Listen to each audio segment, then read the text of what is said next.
Hi, my name is Nairi and my channel is Doula Nairi. I'm the mother of 7 and I've also run children's day nurseries for over 20 years.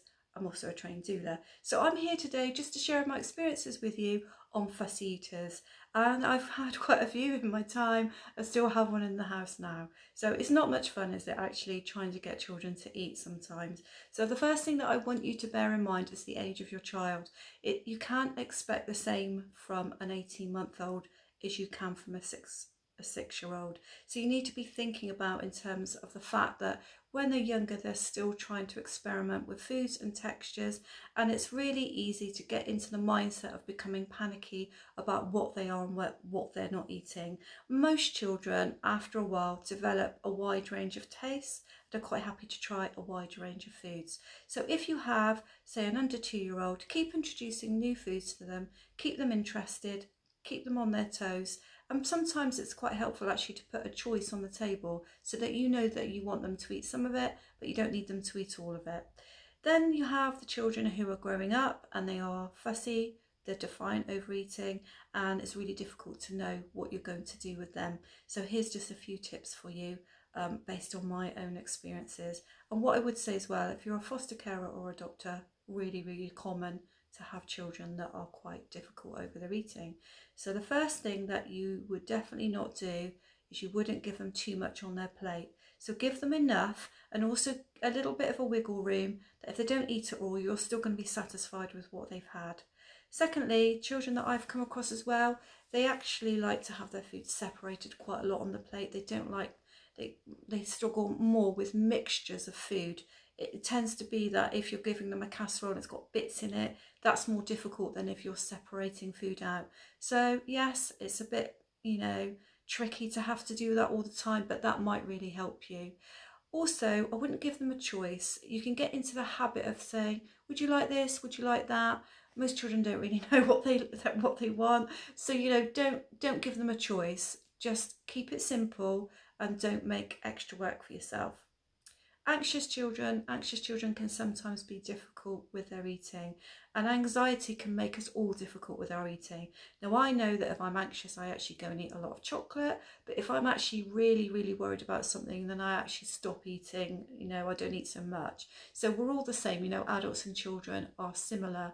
So if you have an anxious child, you're more likely to have problems around eating, and if you go on and on about it and you become anxious over it, obviously anxiety breeds anxiety, fear breeds fear. So try and stay calm about it. If you're really worried about their eating and they're not gaining weight, or they look like they're losing weight, then seek professional advice, get them weighed regularly, get some help and advice on diet boosts, if you like, to boost calories and boost growth.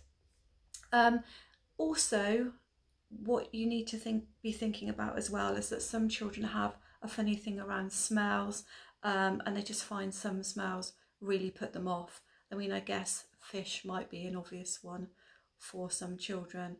So if you can, then try to avoid snacks before meal times. Now, I'm not saying avoid snacks altogether, because for some children who are quite tiny, they need the energy. I mean, some snacks are better than others, yes, but I'm not saying don't give them snacks. But from my experience, if you give a snack to a child that has a poor appetite within an hour and a half, maybe even 2 hours of their meal, you're going to greatly reduce their ability to actually eat that meal, because they've got quite tiny tummies. So try not to get into confrontations with children over food. Sometimes, and I'd say this is a smaller majority of children, so don't be looking at your child thinking they're doing this on purpose, they're trying to wind me up. Most children aren't doing it for that reason, but there are a small majority who are seeking the battle. They are seeking the attention, and they know as soon as they sit down for a meal, they're going to get it. So some children, if they feel that they're not getting enough attention, they know that they will get that engagement at mealtime when they don't eat their dinner, and they're going to get a reaction from you. So try and think around that and think of ways to avoid that before you sit down at the table, or however you eat your meal.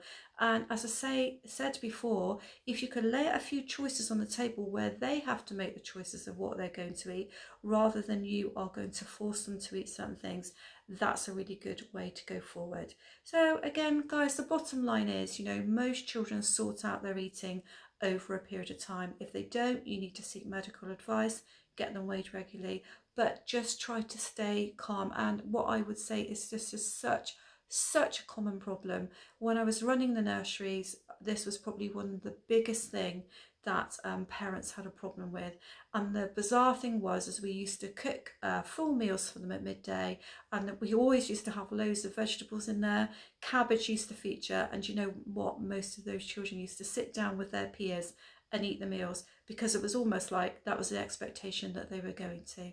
So I hope that helps you guys. If you're enjoying what you're hearing, then consider subscribing to my channel, because I cover all things relating to children, family life, doula type stuff, fostering, adoption. There's going to be lots on there, and I'm building up my channel for you. So look forward to seeing you again. Goodbye now.